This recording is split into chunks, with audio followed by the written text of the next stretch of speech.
আজি 17 জানুৱাৰী শিল্পী দিৱস। ৰূপকোঁৱৰ জ্যোতিপ্ৰসাদ আগৰৱালাদেৱৰ মৃত্যুতিথি। শিল্পীগৰাকীৰ প্ৰতি শ্ৰদ্ধা জনাই ৰাজ্যত প্ৰতি বছৰে পালন কৰি অহা হৈছে আগৰৱালাদেৱৰ মৃত্যুতিথি তথা শিল্পী দিৱস। 1903 চনৰ 17 জুনত ডিব্ৰুগড় জিলাৰ তামোলবাৰী চাহ বাগিচাত জন্মগ্ৰহণ কৰা জ্যোতিপ্ৰসাদ আগৰৱালাই অসম আৰু অসমীয়াক দি থৈ গৈছে সাহিত্য সংস্কৃতিৰ মেটমৰা সম্ভাৰ। ৰাজ্যৰ প্ৰান্তে প্ৰান্তে আজি পালন কৰা হৈছে শিল্পী দিৱস। 1953 চনৰ পৰা প্ৰতি বছৰে 17 জানুৱাৰী তাৰিখে ৰূপকোঁৱৰ জ্যোতিপ্ৰসাদ আগৰৱালাৰ স্মৃতি দিৱস হিচাপে শিল্পী দিৱস উদযাপন কৰি আহিছে অসমবাসীয়ে। প্ৰথম অসমীয়া বোলছবি জয়মতীৰ নিৰ্মাণস্থলী গহপুৰৰ ভোলাগুৰি চাহ বাগিচাত পুৱাৰে পৰা মুখৰিত হৈছে জ্যোতি সংগীতেৰে।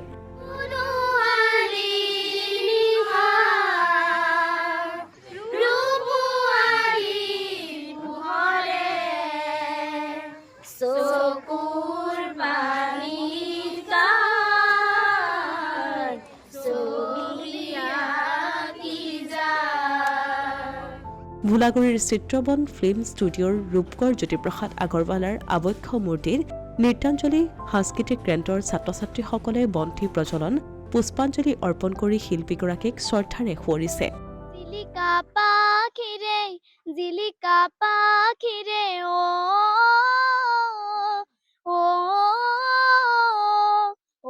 সোণ মৌৰা চৰাই। আপোনালোকৰ তৰফৰ পৰাই আমি সমূহ অসমবাসী তথা ভাৰতবাসী ৰাইজক আমাৰ স্বনামধন্য শিল্পী জ্যোতিপ্ৰসাদ আগৰৱালাৰ মৃত্যুবাৰ্ষিকীত যিহেতু আমি শিল্পী দিৱস হিচাপে উদযাপন কৰোঁ, তেখেতক আমি তেখেতক শ্ৰদ্ধাৰে সুঁৱৰি সকলোকে তেখেতৰ যি সৃষ্টিৰাজি সেইসমূহ যাতে সকলোৱে সদায় শিৰগত কৰি পেলাই আমাৰ সাংস্কৃতিক ক্ষেত্ৰখনত আগুৱাই যায়, সেই ক্ষেত্ৰত আমি নৃত্যাঞ্জলি সাংস্কৃতিক কেন্দ্ৰৰ ফালৰ পৰা ৰাতিপুৱা আহি আজি ইয়াতে আমি মাল্যতৰ্পণ কৰাৰ লগতে আমি বিচাৰিছোঁ আমাৰ শিশুসকলক আৰু আমাৰ সমূহ সামাজিক ক্ষেত্ৰত জড়িত বা আমাৰ সাংস্কৃতিক ক্ষেত্ৰত যিসকল লোক জড়িত হৈ আছে সকলোৱে যাতে আমাৰ শিল্পীগৰাকীৰ প্ৰতি নমস্য হৈ তেখেতৰ সৃষ্টিৰাজিক সদায় আগুৱাই লৈ যায়।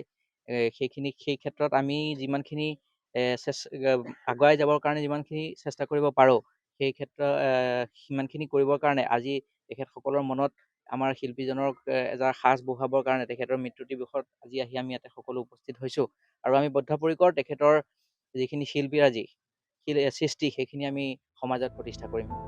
মহান মনীষী ৰূপকোঁৱৰ জ্যোতিপ্ৰসাদ আগৰৱালাৰ স্মৃতিত শিল্পী দিৱস উপলক্ষে আজি পুৱাৰ পৰাই বটদ্ৰৱাৰ ৰাইডঙিয়াত অনুষ্ঠিত হৈছে বিভিন্ন কাৰ্যসূচী।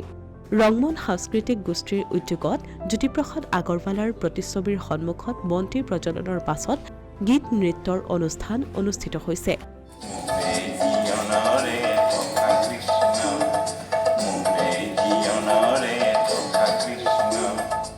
যোগীঘোপাত বাঁহীৰ সুৰেৰে স্মৰণ কৰিলে ৰূপকোঁৱৰ জ্যোতিপ্ৰসাদ আগৰৱালাদেৱক। বঙাইগাঁও জিলাৰ যোগীঘোপাৰ কেৰখাবাৰীৰ বাঁহীবাদক ৰোহিতেশ্বৰ বৰ্মনে বাঁহীৰ সুৰেৰে স্মৰণ কৰিলে ৰূপকোঁৱৰ জ্যোতিপ্ৰসাদ আগৰৱালাক।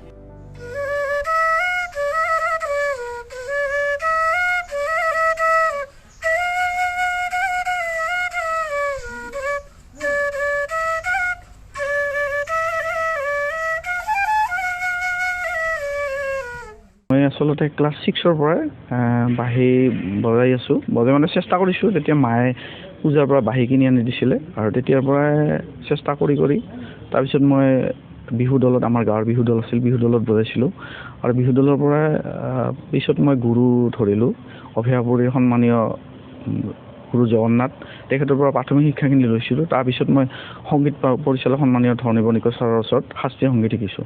মই ৰূপকোঁৱৰ জ্যোতিপ্ৰসাদ আগৰৱালাদেৱক শ্ৰদ্ধাৰে সোঁৱৰিছোঁ তেখেতৰ এই পবিত্ৰ দিনটোত আৰু তেখেতৰ গীতসমূহ মই নিজে সন্মান জনাওঁ বহুত আৰু ভাল পাওঁ তেখেতৰ গীতসমূহ বহুত। কলগাছিয়াত বৰ্ণাঢ্য কাৰ্যসূচীৰে ৭৩ সংখ্যক শিল্পী দিৱস উদযাপন। পতাকা উত্তোলন জ্যোতি সংগীতেৰে মুখৰিত কলগাছিয়া।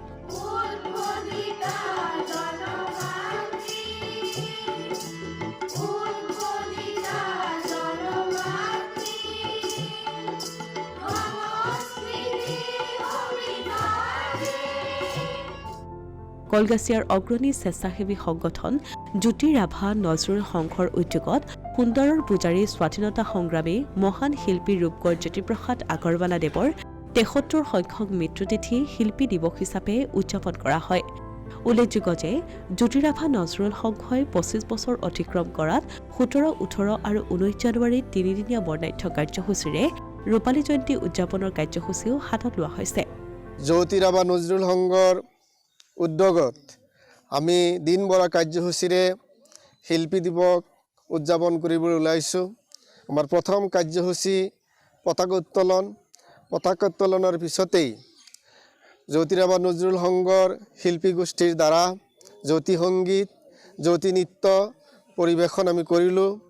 যে আপোনালোকে সকলোৱে জানে যে গোটেই অসমত আজিৰ দিনটোত উলহ মালহেৰে যি জ্যোতি দিৱস উদযাপন কৰা হৈছে বা শিল্পী দিৱস উদযাপন কৰা হৈছে, আমিও জ্যোতি ৰাভা নজৰুল সংঘই প্ৰতিষ্ঠা লাভৰ পৰাই প্ৰতি বছৰেই এই শিল্পী দিৱস বিভিন্ন কাৰ্যসূচীৰে উদযাপন কৰি আহিছোঁ। সংখ্যালঘু প্ৰধান অঞ্চল এই কলগাছিয়াত সমন্বয়ৰ বাৰ্তা কঢ়িয়াই লৈ যোৱাৰ কাৰণে জ্যোতি ৰাভা নজৰুল সংঘই অগ্ৰণী ভূমিকা পালন কৰিছে। ভৱিষ্যতেও অসমৰ ঐক্য সংহতি বিভিন্ন জনগোষ্ঠীৰ মাজত ভ্ৰাতৃত্ববোধ গঢ়ি তোলাৰ কাৰণে প্ৰগতিশীল সমাজ আৰু প্ৰগতিশীল সমাজ গঢ়াৰ কাৰণে জনসাধাৰণক সচেতন কৰাৰ কাৰণে জ্যোতি ৰাভা নজৰুল সংঘই অহৰহ প্ৰচেষ্টা চলাই আহিছে। আমি গোটেই অসমবাসীক এই সুযোগতেই আহ্বান জনাইছোঁ, অসমত যি সাম্প্ৰদায়িক উত্তেজনা এতিয়া বিয়পি পৰি আছে তাৰ বিপৰীতে জনসাধাৰণৰ মাজত ঐক্য সমন্বয় গঢ়ি তোলাৰ কাৰণে সকলোৱে আগবাঢ়ি অহা উচিত। এই সুযোগতেই আমি অসমবাসীক জনাবলৈ সুখী হৈছোঁ যে জ্যোতি ৰাভা নজৰুল সংঘই ২৫ বছৰ অতিক্ৰম কৰা উপলক্ষে আজি ১৭ জানুৱাৰীৰ পৰা ১৮ আৰু ১৯ জানুৱাৰী তিনিদিনীয়া কাৰ্যসূচীৰে আমি ৰূপালী জয়ন্তী উৎসৱ উদযাপন কৰিবলৈ ওলাইছোঁ।